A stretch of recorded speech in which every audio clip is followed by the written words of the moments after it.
자연은 모든 시행착오를 겪어가면서 아주 오랫동안 진화의 진화를 거듭했습니다. 그래서 제가 찾는 곡선이라든지 면이라든지 그런 2차원, 3차원의 것들은 자연이 이미 겪었던 것들을 찾아내고자 했습니다. 그것을 디자인에 응용했을 때 그 디자인은 오래도록 기능을 잃지 않았고 또 사용하는 사람으로 하여금 지루해하지 않고 그 옛것을 버리게 되는 것보다는 아쉬움을 갖도록 그런 사랑과 어떤 디자인 것이 조화되도록 한 게 제 철학이 아니었나 그렇게 생각을 합니다. 자동차가 한 대가 2만 개가 넘는 부품과 그에 준하는 많은 재료들이 쓰여지게 되거든요. 재료의 특성에 대해서 또 재료의 성형에 대해서 또 재료의 기타 준하는 여러 가지 관리에 대해서 디자이너가 이 재료를 알아야만이 그것을 생산하고 그것을 설계하는 엔지니어링 부문과 언어가 소통이 가능하게 됩니다. 기술의 진보는 우리가 생각했던 것보다도 굉장히 빠르게 다각도로 움직이고 있습니다. 그러나 기술의 진보가 아무리 급속하게 가고 또 우리가 이해하지 못할 정도로 어려운 문제까지도 다 해결해 가고 있지만 그 중에서도 우리 디자이너들이 꼭 기본적으로 알아야 될 것들 또 그 기본적인 것들이 그 인간의 편리성과 안전을 도모하는 부분들 그런 부분에 대해서 구체적으로 어떤 것인지에 대해서 말씀을 드리도록 하겠습니다.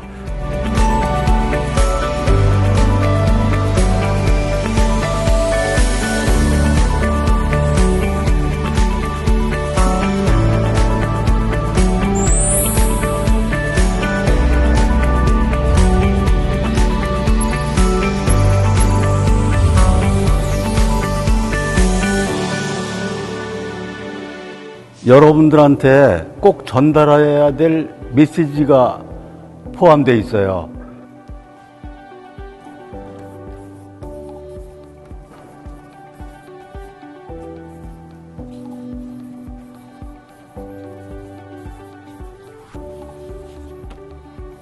디자이너가 꼭 알아야 될, 우리말로 얘기하면 필수로 알아야 될 사항을 디자이너스 바데메쿰이라고 얘기를 하는 거예요. 오늘은 포니에 대한 리뷰, 포니가 우리에게 준 것이 무엇인지를 모르는 게 사실은 너무 많아요.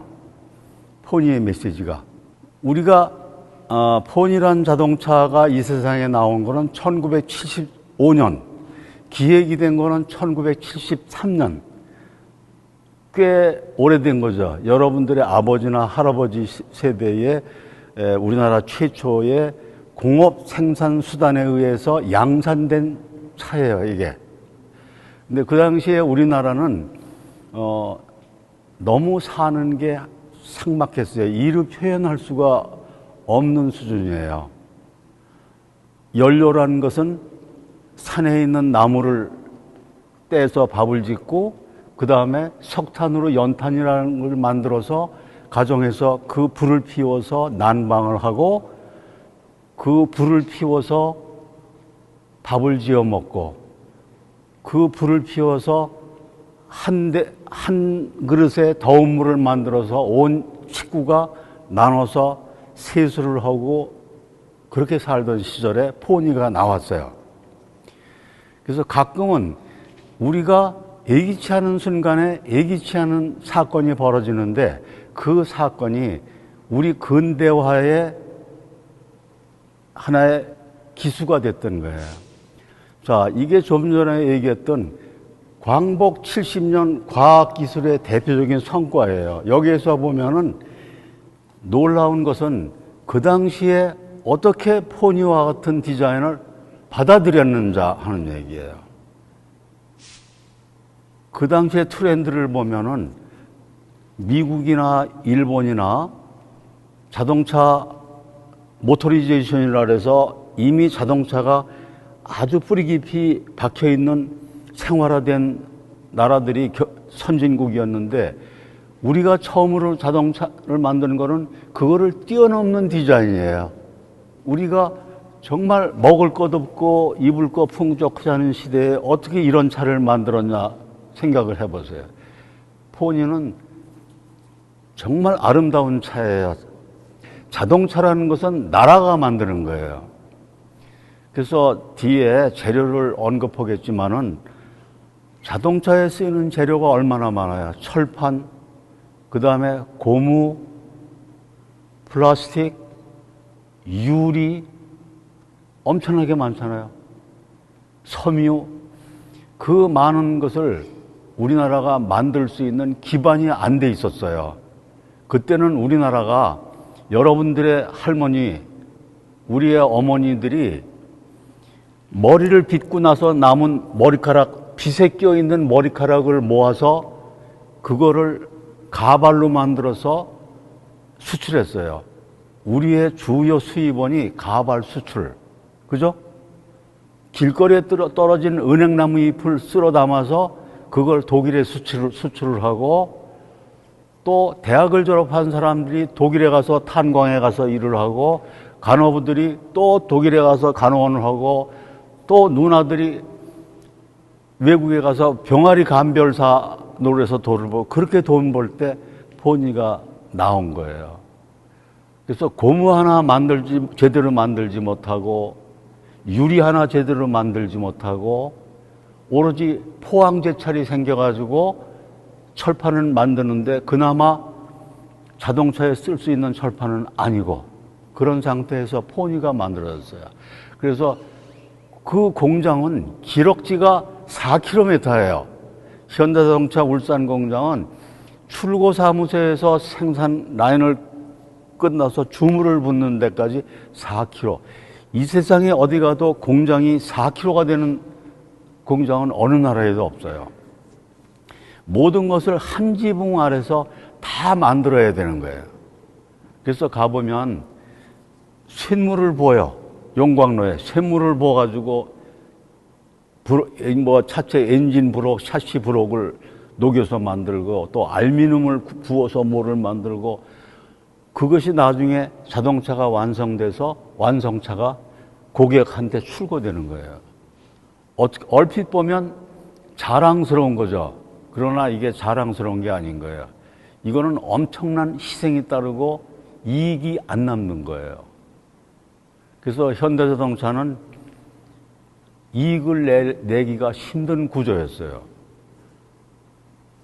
어느 해에는 현대자동차가 1년 동안 그 많은 만여 명이 넘는 종업원들이 2만 명 넘는 종업원들이 만든 1년의 그 수확이 미국의 골프회사 갤러웨이라고 있어요. 갤러웨이에서 요만한 드라이버, 가장 멀리 칠 때 쓰는 그 드라이버 하나 파는 회사가 갤러웨이라고 있었는데, 갤러웨이의 이익을 못 따라갔어요. 얼마나 비참한 일이에요. 그죠? 그때 나온 포니는 지금 우리 국민의 20%가 자동차 관련된 산업에서 벌어먹고 생업을 유지하는 거예요. 아직까지도 저기는 퍼센트는 줄지 않고 있는 거죠. 국민의 20%라는 건 엄청난 거죠. 그래서 우리는 포니에 대해서 주목을 해야 되는 거죠. 자, 다음 보시죠. 이게 1973년에 주자로가 현대자동차에 제안한 거예요.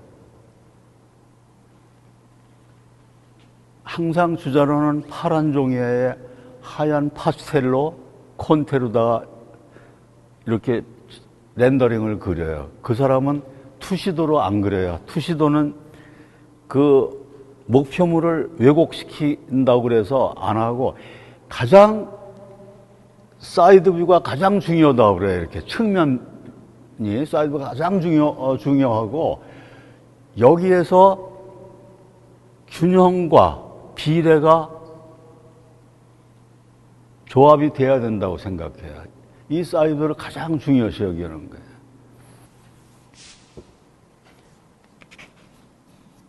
뒷부분만 그리면 어느 부분인지 알겠죠? 핸들이고, 그죠? 여기에 딸까닥 딱 꺾여요. 이게 탄력을 유지해주는 선이에요. 그래서 이거는 예를 들어서 여기 새 한 마리가, 자, 물새가 한 마리 앉아있다고 생각을 합시다. 물새의 다리를 보면 이렇게 돼 있죠. 언제라도 날아갈 수 있죠. 언제라도 바닥을 치고 날아갈 수 있는 그 텐션을 유지해 주는 거예요. 이 각도가. 그래서 정말 이것이 없었다면 포즈는 평범한데 이 선이 이렇게 웅키고 있는 거예요. 그래서 말부도 보면은 말발굽이 있고 그러면 여기에 관절이 여기 몰아주잖아요. 그래서 보통 우리가 다리를 그릴 때 뭐 이렇게 그리잖아요. 이런 각도란 얘기지, 이 각도가. 자, 이 그림을 가지고 이 도면이 나왔습니다.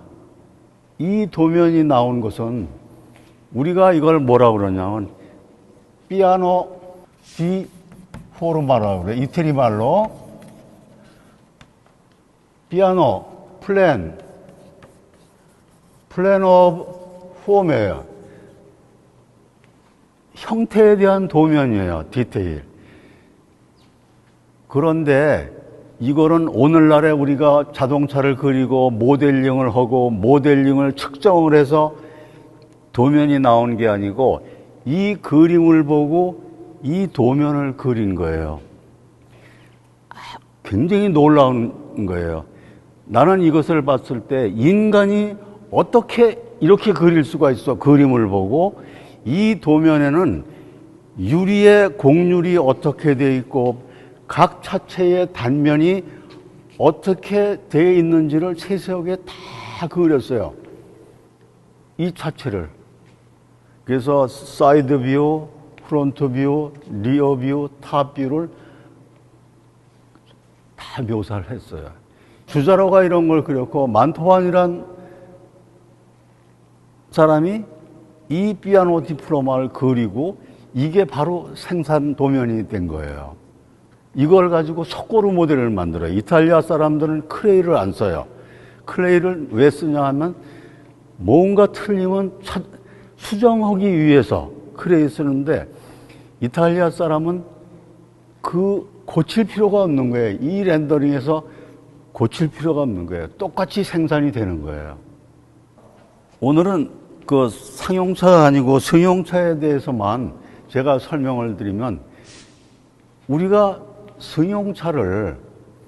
승용차는 모노코크 타입이라고 그래요. 프레임 타입, 모노코크 타입이 있는데 여기에는 어디에도 프레임이 없어요. 골조가. 오로지 철판만 가지고 이 구조를 만들었어요.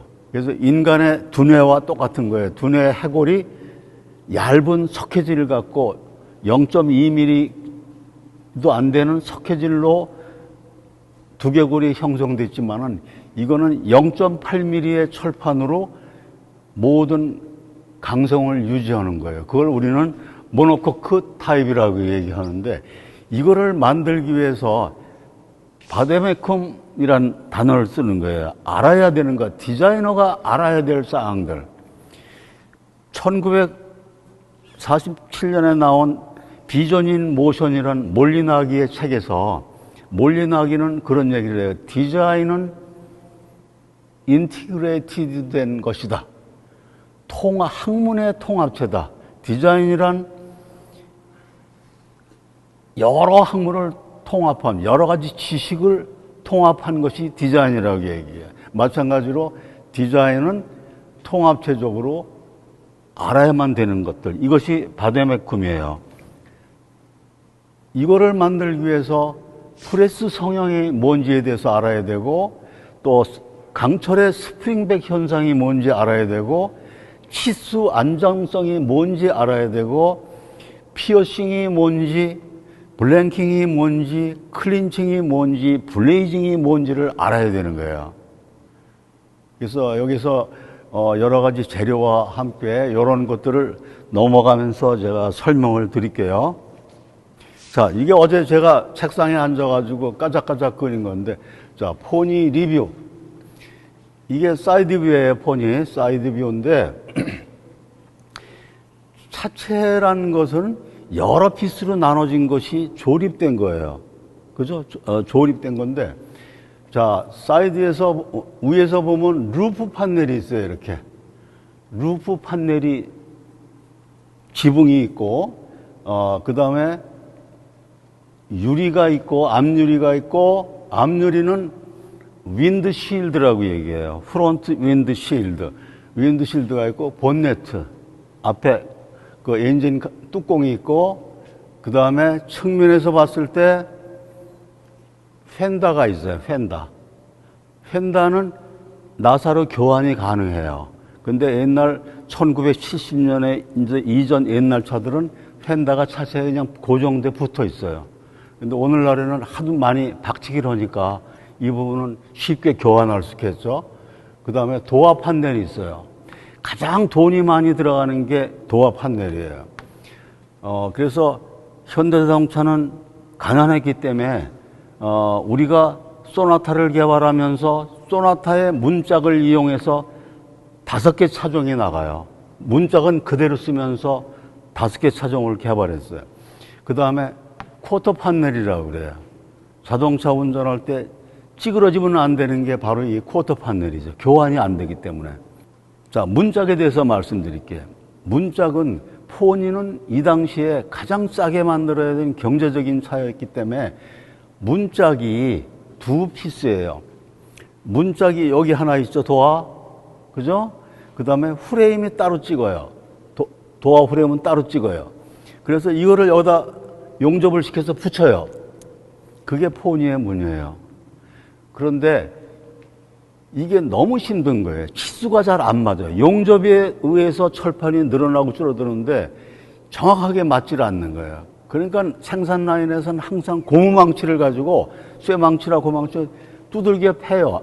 그래서 뭐 밀고 땡기고 해서 차를 조립하는데 그 후에 엑셀을 개발해요. 엑셀을 개발할 때 어떻게 하냐면 철판에서 도어 프레임을 도어에 같이 포함해서 뚫어버려요. 얼마나 반대가 심하겠어요. 이만큼 철판을 버려야 되는 거예요. 유리 부분을. 그러니까 울산 공장이 발칵 뒤집혀져요. 그렇게 하면 회사 망한다. 왜 쓸데없이 철판을 잘라낸다. 저놈이 회사 말아먹으려고 그런다. 그렇게 얘기를 해요. 그래서 엄청난 고통을 받아요. 제가. 근데 그 후에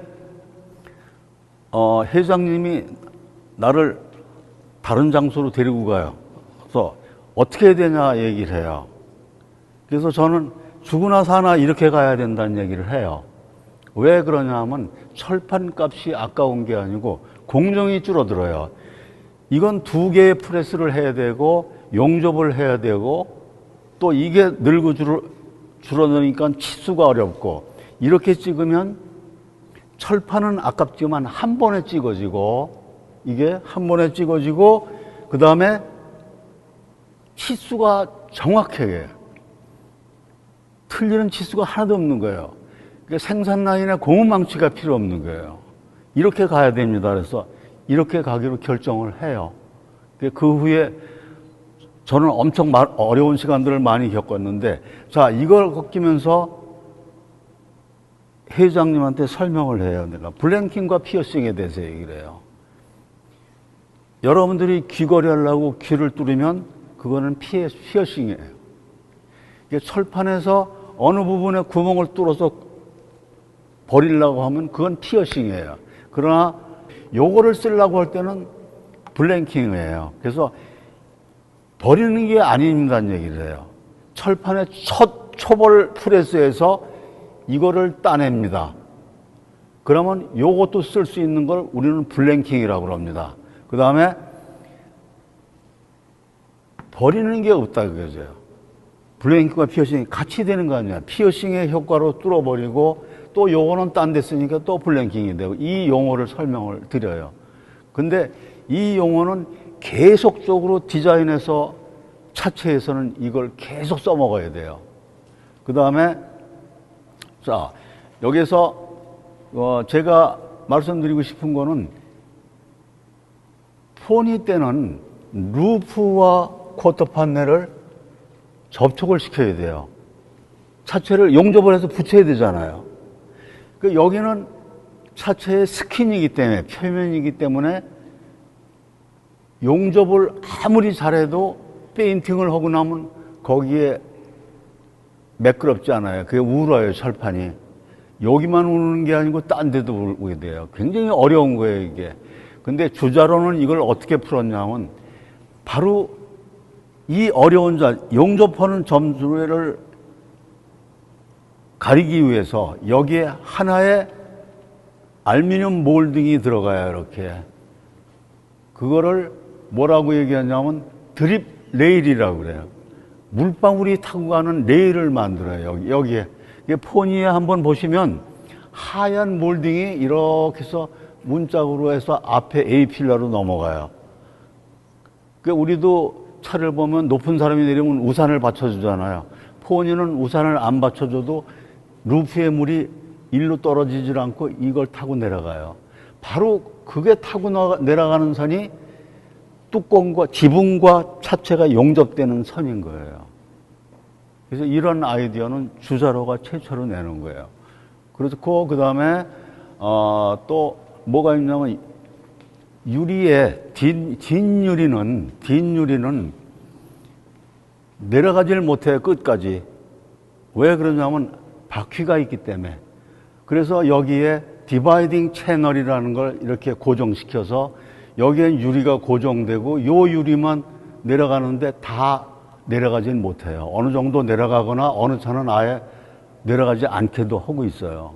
그래서 요런 유리를 알아야 되고, 그래서 이 유리는 앞유리처럼 굉장히 어려운 거예요. 자동차의 앞유리는 디자이너 마음대로 그릴 수가 없어요. 디자이너가 꼭 알아야 될 것은,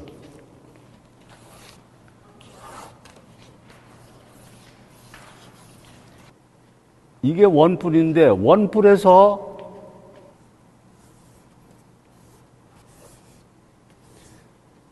따내는 거예요, 이렇게. 유리는 어떻게 하냐면, 유리는 서열 선행이에요. slowly heating, slowly cooling이에요. 유리는 열을 가하는데 실온에서부터, 실온이 20 정도 되잖아요. 20도, 30도, 30도에서부터 800도까지 올라가요. 800도까지를 10시간 이상 동안 서서히 유리 판재를 서서히 히팅을 시키고 800도가 됐을 때 20분간 그대로 기다려요. 800도를 유지하고 그 다음부터 이제 쿨링이 되는 거예요. 또 몇 시간 동안 서서히 온도를 낮춰서 30도가 될 때까지 기다리는 거예요. 그 다음에 저 유리를 떠내면 비로소 이 커브가 된 유리창이 만들어지는 거예요. 그게 자동차의 유리예요. 그래서 우리는 이 자동차의 유리에 대해서 정말 잘 알아야 돼요. 그 곡률에 대해서. 그리고 이 자동차의 오르내리는 유리가 레일을 타고 오르내려야 되잖아요. 그래서 문짝의 치수 안정성이 이루어지지 않으면 생산 라인이 흐르질 못해요. 시간이 많이 걸려서. 그래서 그 옛날에 1970년대에 아우디가 자동차 프레임을 철판으로 안 만들고 다이캐스팅으로 만들어요. 알루미늄 주석 합금인 다이캐스팅으로 이런 덩어리로 프레임을 주조를 해요. 그래서 왜 중요하냐면은, 자, 이게 문짝이에요. 문짝이 있고 여기에 유리가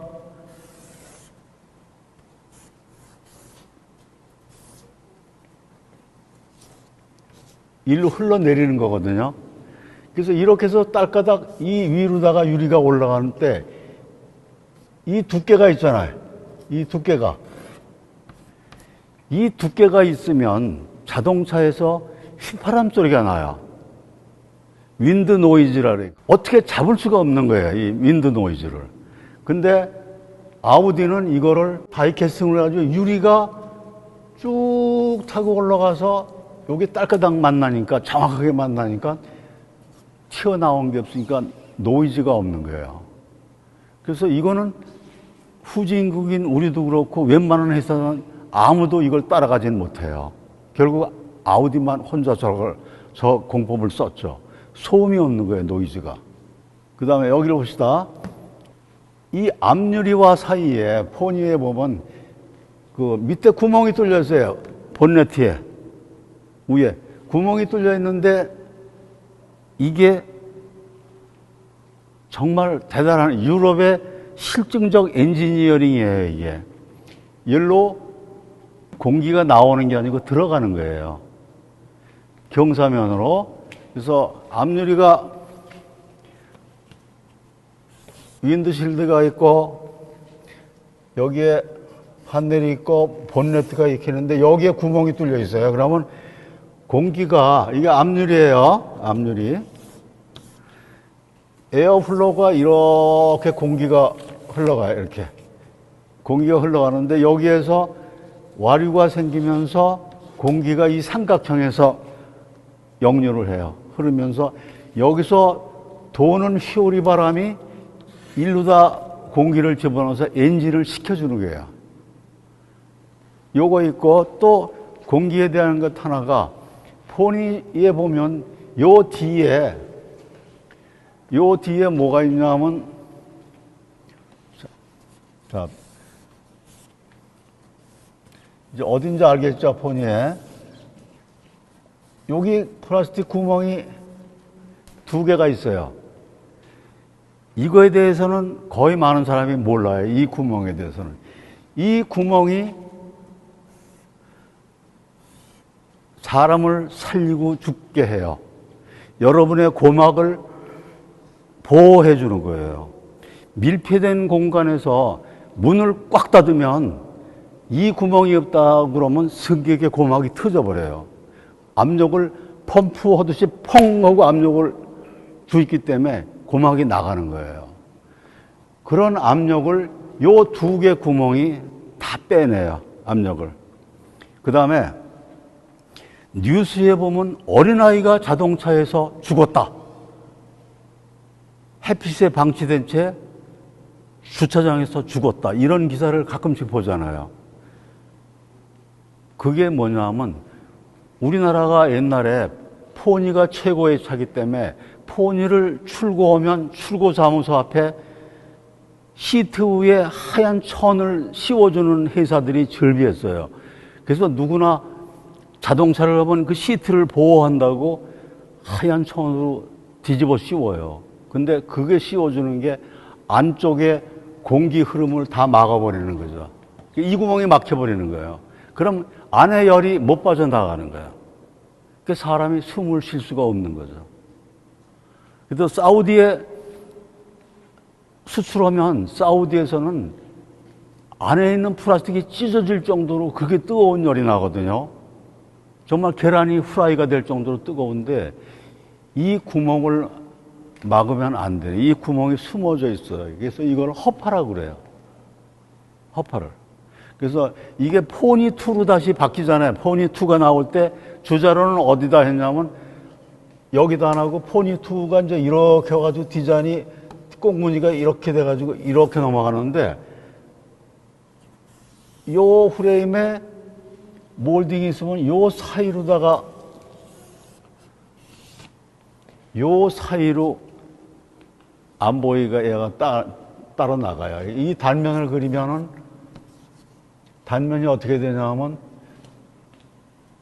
이렇게 있고 이렇게 돼 있고 요 몰딩이 요 사이로 빠져나가게 만들었어요. 보이지 않는 기능인 거죠.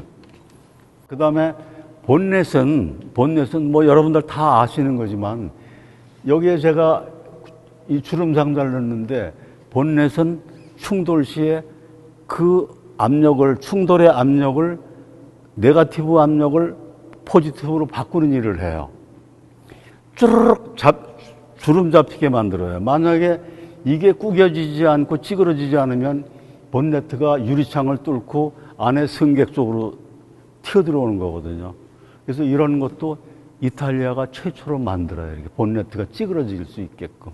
그 다음에 이 차가 포니가 사실 150km 이렇게 달리지는 못해요.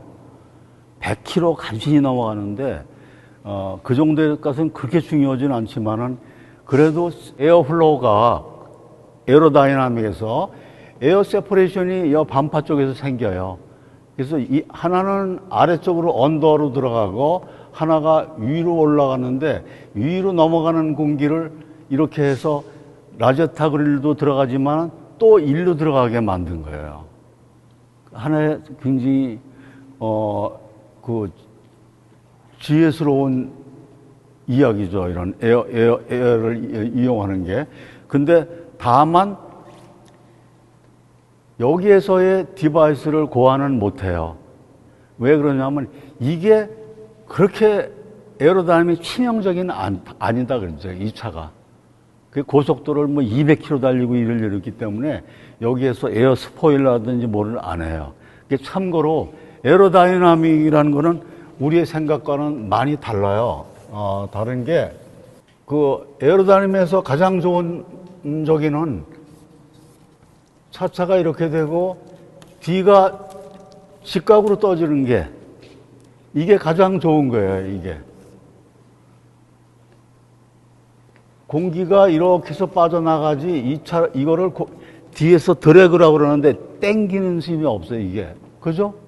우리 생각에는 이게 포니처럼 이렇게 되면 더 훌륭할 거라고 생각하는데 이것보다는 이걸 캄 샤프트라 그래요. 캠 샤프트라 하는데 캄 샤프트 뚝 잘라진 거 이게 공격하기엔 더 좋은 거예요. 그래서 가끔은 우리의 생각을 뒤집는 게 이런 데서 그게 있는 거예요. 그 다음에 자동차의 모든 용어는 조선공업으로부터 만들어요. 배는 옛날 그 노르웨이 시대부터 이집트의 이집트의 갈대로 만든 배로부터 시작해서 무슨 해적선 이런 것이 엄청 오랫동안 발달해 왔는데 자동차보다 먼저 발달했고 자동차는 공기를 가르면서 타지만 배는 물을 가르면서 타는 거예요. 물과 공기의 저항은 200배예요. 배가 더 저항에 대해서 더 심한 거죠. 그런데 그 조선공업이 용어가 그대로 자동차에 다 들어왔어요. 그래서 여기를 자동차에서 이 사이드 위에서 이 윗부분 가장 튀어나온 부분에서 말아 들어가는 부분을 턴 오버라고 그래요. 턴 오버. 그 다음에 아래 배로 얘기하면 이렇게 선복이라 되지. 이거를 턴 언더라고 그래요. 턴 언더. 그 다음에 이게 자동차가 이렇게 된 것을 텀블 홈이라고 그래요. 그럼 텀블 홈은 이게 세상에 뭔지 아느냐, 텀블 홈이. 그것은 조선공업에서 나오는 거야, 텀블 홈. 그래서 이 차체의 이런 것들, 모든 용어들이 다 배로부터 와요. 그 다음에 여기에다가 미라를 붙였잖아요. 자동차, 이 펜다는 아웃사이드 미러가 여기에 있었어요. 펜다 위에. 그죠? 여기 있었는데, 그 후에 여기 있을 때가 가장 안전했어요. 사각지대가 없이 차를 다 봤는데, 그 후에 이게 너무 바람 소리가 많이 나니까 이게 일로 오잖아요. 미러 옆으로다가. 그래서 이거를 또 뭐라고 그러냐면 세일이라고 그래요. 세일. 돛단배에 이 배에서 쓰는 세일이 요게 이제 세일이 되고 이렇게 조선 용어가 많이 들어와요. 다음 보시죠.